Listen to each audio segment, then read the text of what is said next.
평안하셨습니까? 매일매일의 삶에 하나님의 은혜가 여러분과 함께 하시기를 주님의 이름으로 축원합니다. 오늘은 8월 25일 금요일입니다.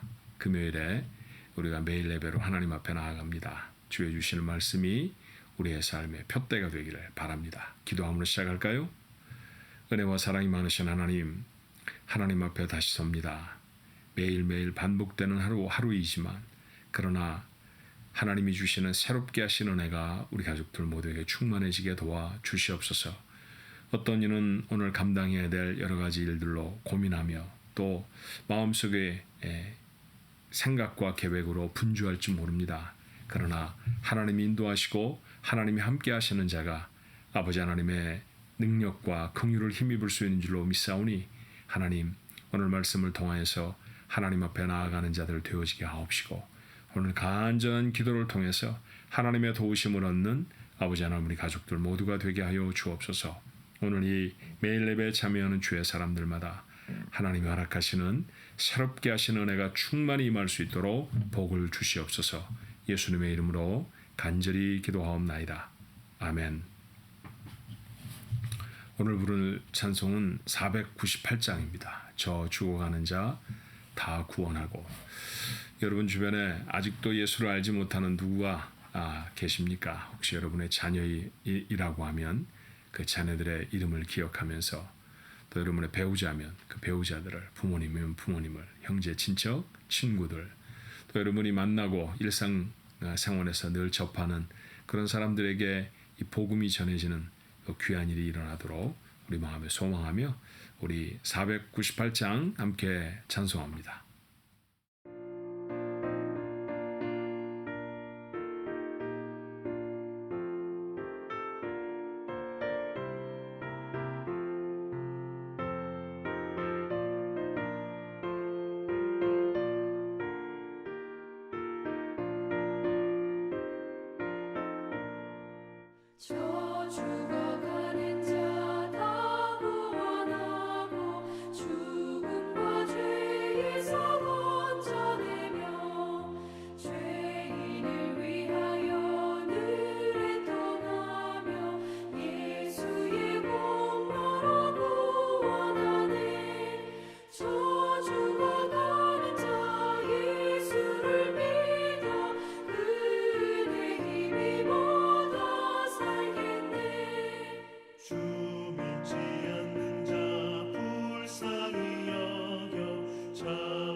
오늘 주신 하나님의 말씀은 사도행전 26장 24절로 32절의 말씀입니다.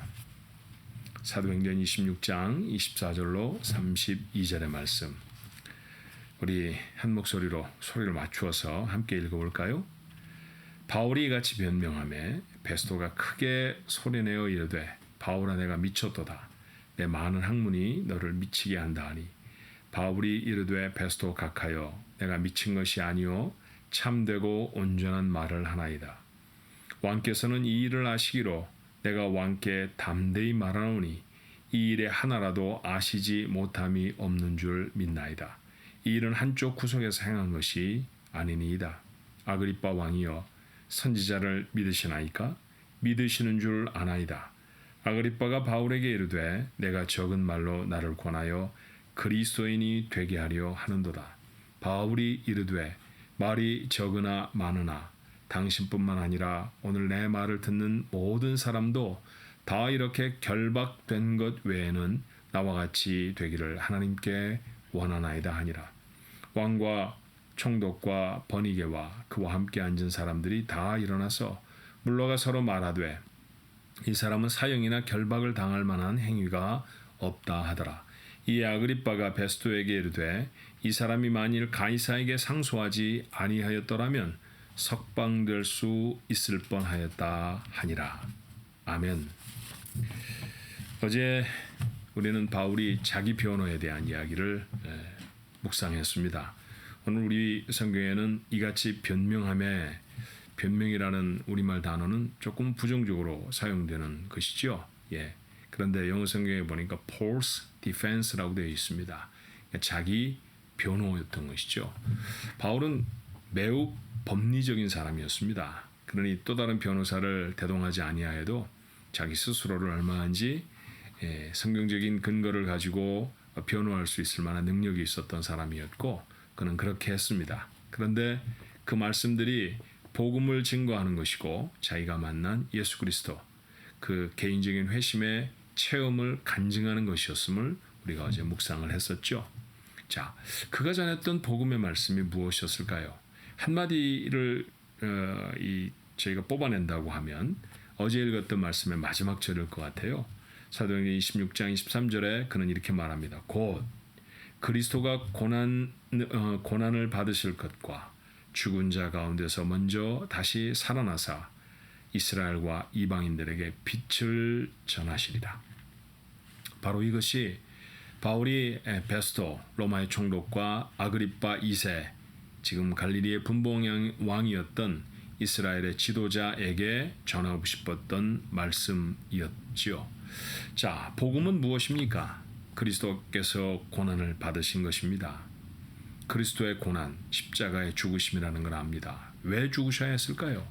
죄가 없으셨던 그분이 죽으셨던 까닭은 그가 사랑하는 사람들이 구원을 얻게 하시기 위함이었습니다. 두 번째로 복음은 죽은 자들 가운데서 다시 그가 살아나셨다는 것이죠.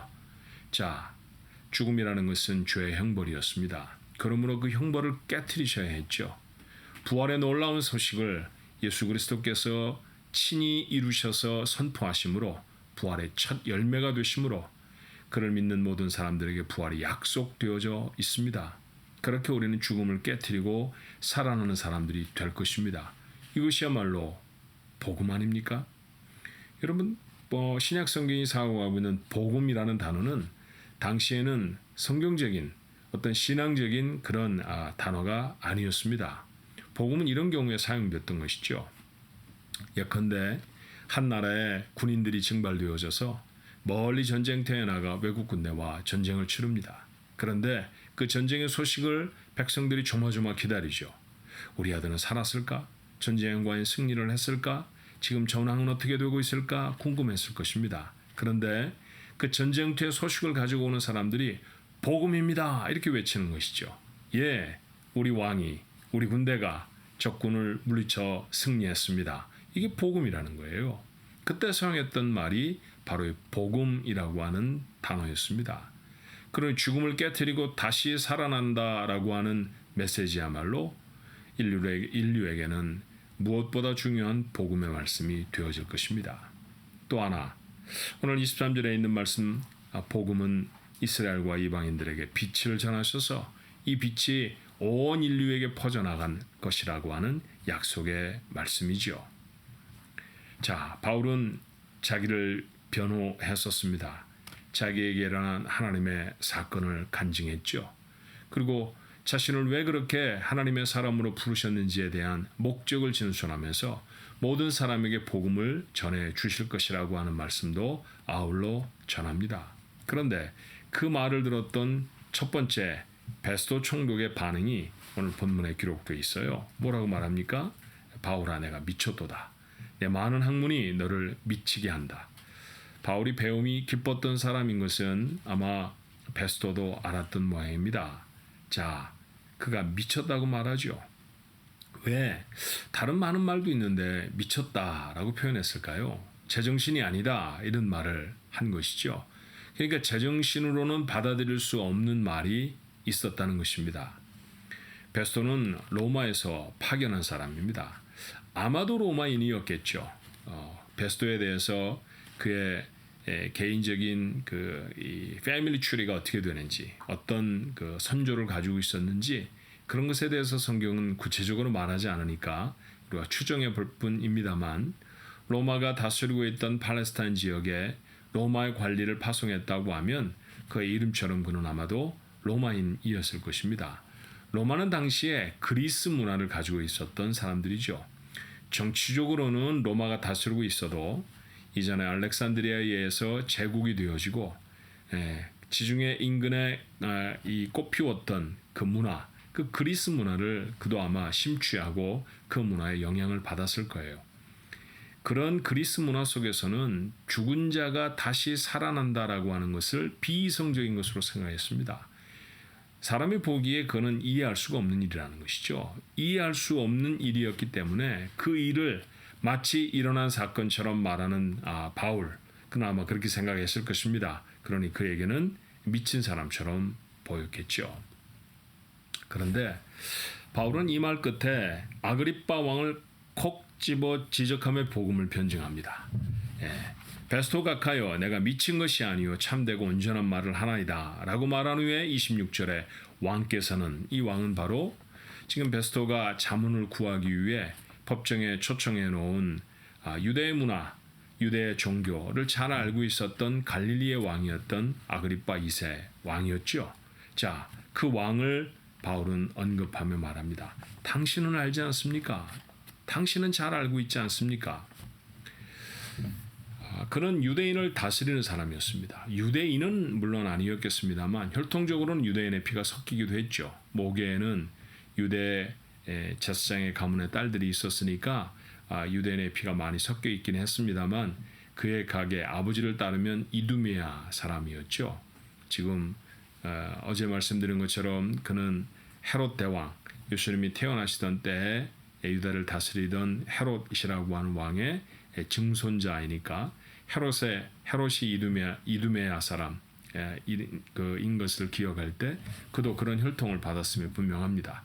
어머니들은 유대인들인 경우가 많이 있었어요. 그러니까 유대인의 피가 아주 없었다고는 볼 수 없죠. 그러니까 유대 말도 했을 것이고, 그러니까 히브리 말을 했을 것이고, 아랍어도 했을 것이고, 그런 말들을 이해하고 그런 문화를 잘 아는 사람이었을 것입니다.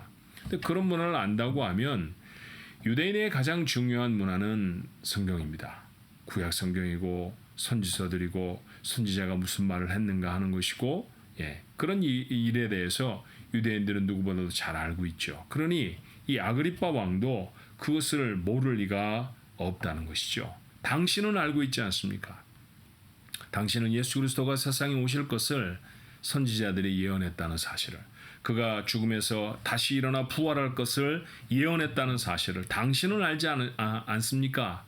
라고 하는 도전을 한 것입니다. 자, 모여있던 사람들이 적지 않이 당황을 한 것 같아요. 그래서 서둘러서 그 모임을 끝냅니다. 그리고 그들이 내렸던 결론이 무엇이었나요? 31절의 말씀에 보니까 사형을 당하거나 갇혀 있어야 할 죄가 바울에게 없다라는 것입니다. 자, 이 말이 뜻하는 바가 뭘까요? 자, 첫 번째는 그들은 바울이 죄를 짓지 않았다는 사실을 압니다. 두 번째는 한마디도 책망이 없었죠. 바울에게 너 왜 그런 얘기를 하느냐? 너 성경을 오해하는 것이다. 너 유대의 문화를 그렇게 무시하면 되느냐? 그런 식의 책망이 한마디도 없었다고 하면 바울의 변정이 어느 정도는 옳다고 생각했던 것도 분명합니다. 그런데 중요한 것은 이 복음을 믿고 구원을 받지는 못했습니다. 물론 이후에도 베스토의 인생에 어떤 특별한 사건이 일어났는지, 아니면 아그리빠에게도 어떤 특별한 사건이 일어나 예수 그리스도를 영접하게 됐는지는 제가 잘 모릅니다. 그러나 적어도 이 사건까지만으로 볼 때 이 사건 안에서 그들은 구원받지 못한 것처럼 보입니다. 그렇다고 하면 믿음이 무엇인가에 관해서 우리가 다시 한번 생각하게 되지 않습니까? 그들은 바울이 전하는 말을 알았습니다. 이해도 다 했고요. 아, 저런 말을 하고 있구나. 내가 잘 모르는 말인데 저런 말을 하고 있구나. 어쩌면 그 말을 잘 알고 이전에 선지자들에 의해 예언된 말씀이라는 사실을 아그리빠처럼 알고 있었던 사람이기도 했을 것입니다. 그런데 믿음은 아는 것만으로는 부족하죠. 아는 것을 넘어서는 하나님의 특별한 은혜입니다. 이런 표현을 해보면 어떨까요? 믿음은 머리로 동의하는 것이 아닙니다. 가슴으로 담아내 그대로 살아내는 것이죠. 그렇게 살지 않으면 안 되는, 가슴을 움직이고 삶을 움직이고 지배하는 그것이 바로 믿음이라는 것입니다. 자, 그 구체적인 첫 행위가 무엇일까요? 내가 믿음을 가졌습니다. 하나님의 은혜로 믿음을 내 마음속에 가졌습니다. 내 들었던 하나님의 말씀을 귀로 듣고 그래 맞아 그럴 거야 라고 동의하는 것이 아니라 그 말씀이 정말 내 가슴속에 담겨 감동이 되었습니다 라고 하면 그 첫 번째 행위는 다름이 아닌 예배입니다. 믿음을 가지면 예배하게 됩니다. 여러분, 구원을 받아도 죄를 지을 수 있죠. 아직 복음이 전하는 모든 내용들을 다 알지 못할 수도 있습니다. 기도를 정하게 못할 수도 있고 하나님의 말씀을 구구절절히 다 살펴서 이 사람은 누구고 이 사건은 어떤 것이고 이 사건은 이 사건 앞에 있었고 뒤에 있었고 이런 것들을 잘 모를 수 있습니다. 성경에 기록된 말씀들을 다 이해하고 다 깨닫기에는 시간도 좀 필요하고 그에 상응하는 깊은 연구도 필요한 때문이죠. 그런데 여러분, 다 하나님의 말씀을 알지를 못해도 또 여전히 나의 삶에 죄악되고 부족한 부분이 있어도 온전히 하나님을 헌신하지 못해도 그래도 내가 믿음을 가지고 있다고 하면 오늘 당장 즉시 시작하게 되는 일이 있습니다. 무엇입니까? 예배이죠. 예배입니다. 하나님을 찬송하고 하나님을 높이는 겁니다. 그러므로 예배란 그가 믿음을 가지고 있다는 것에 가장 중요한 증거라는 사실을 아십니까? 오늘 나눴던 말씀을 통해서 우리 가족들이 그 귀한 사실을 마음에 담았으면 좋겠어요. 믿음이 하나님이 우리에게 주신 축복이고 은혜라는 건 말입니다. 지식으로 감당하는 게 아닙니다. 책을 많이 봐서 내가 노력해 이루는 것이 아닙니다. 아무리 많은 지식이 있어도 오늘 베스토나 아그리빠는 지식인들 아니었나요? 그들은 많은 배움을 가진 사람이었습니다. 당 시대를 살아가던 사람들에게는 아마 탁월한 사람들이었겠죠. 그럼에도 불구하고 그들에게는 아직 믿음의 축복이 은혜가 전해지진 않았습니다. 그런데 여러분과 저에게는 그 은혜의 축복이 주어진 것이잖아요. 내가 예수를 믿고 내 귀가 아니라 내 머리가 아니라 가슴에 하나님의 말씀이 담겼다고 하면 이건 하나님이 하신 일입니다. 얼마나 놀라운 일인지 몰라요. 그 믿음대로 살아가는 우리의 삶의 가장 중요한 모습이 무엇이었습니까? 예배입니다. 예배는 그 믿음을 가진 사람의 가장 기본이 되는 삶의 결단이라고 하는 사실을 우리가 다시 기억해야 할 것입니다. 그러므로 내가 만약 믿음을 갖고 있는 사람이라고 하면 무엇보다 예배에 힘을 쏟아야 합니다. 예배하는 사람이 되어야 합니다. 믿음을 가진 사람의 다른 말은 예배하는 사람입니다. 여러분, 우리가 믿음을 가진 사람들을 그냥 쉽게 말을 할 때 뭐라고 말합니까? 저 사람 교회 다녀 그렇게 말하잖아요. 교회를 왜 다닙니까? 여러분, 일주일 동안 제가 교회 사무실에 와 있으면 교회를 왔다 갔다 하는 사람들이 참 많습니다. 딜리버리 하는 사람도 오고요. 그 다음에 편지를 배달해 주는 사람들도 오기도 하고요. 길을 물으러 오는 사람도 있고 심지어는 동네를 산책하다가 예배당에 그 교회에 있는 화장실을 사용하기 위해 잠시 화장실을 써도 되겠습니까? 물을 좀 먹어도 되겠습니까? 하는 사람도 있습니다. 그러들 우리는 믿음의 사람이라고 말하지 않죠. 우리가 표현하는 대로 그들이 교회 다니는 사람이라고 말하지 않습니다. 그러니 교회 다니는 사람이라고 하는 표현은 더 구체적으로 의미를 새겨 말한다고 하면 예배하는 사람들입니다. 맞습니다. 믿음을 가진 사람은 예배하는 사람입니다. 오늘 금요일이죠. 내일이 지나면 우리 하나님 앞에 더 나와 예배할 것입니다. 오늘부터 우리의 마음에 준비가 되면 얼마나 좋을까요? 그래야 할 것입니다. 예배하는 것이 믿음의 삶의 가장 기본이라는 사실을 놓치지 않아야 합니다. 그래서 예배할 때마다 우리의 믿음은 새로워집니다. 이번 주일에도 그 큰 은혜가 오늘 이 말씀을 묵상한 여러분 모두에게 충만히 임하시기를 주님의 이름으로 축원합니다. 기도하겠습니다. 은혜와 사랑이 많으신 하나님, 오늘도 바울이 베스토와 아그리빠 앞에서 했던 변증을 통하여서 우리의 삶의 가장 중요한 사실들을 또다시 깨닫게 해주시니 감사합니다. 하나님, 믿음은 지식으로 갖는 게 아닙니다. 지식이 우리에게 도움을 줄 수는 있지요. 그러나 지식을 넘어서는 하나님의 능력이 없이는 누구도 구원받는 믿음의 사람이 될 수 없는데, 저희 같은 사람이 무엇이길래 하나님 그 놀라운 은혜를 주셨습니까? 이 은혜를 주신 하나님 영광을 받으시옵소서. 하나님을 찬송합니다. 그렇게 믿음을 가진 사람이 해야 할 첫 번째 모습, 예배하는 자 되는 것입니다. 하나님, 저희는 여전히 많이 부족합니다. 그렇게 살지 않아야 되겠어 라고 다짐하며 주일을 마치지만 월요일, 화요일, 수요일, 금요일 즈음 살아내면 우리 삶에 이것저것 얼룩이 묻어 있다는 사실을 우리가 하나님 앞에 부인할 수 없습니다. 우리는 그렇게 부족한 사람들입니다. 우리 하나님의 말씀을 잘 알지도 못합니다. 우리의 삶 속에 일어나는 하나님의 사건들을 모두 다 이해하는 것도 아닙니다. 그럼에도 불구하고 오늘 우리가 하는 일, 그건 예배입니다.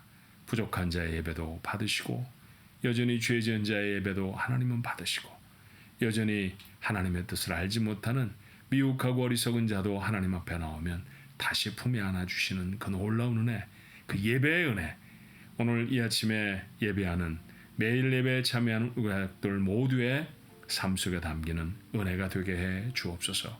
토요일을 지나 거룩한 주일에 하나님의 전에 오를 때 하나님이 함께 하시는 그 크고도 놀라우신 은혜를 삶에 담는 아버지 하나님, 우리 가족들 모두가 되어주도록 축복해 주시옵소서. 몸이 연약하고 삶에 얽매인 것들이 많아서 하나님 앞에 예배하는 자리에 나오지 못하는 우리 가족들이 있습니까?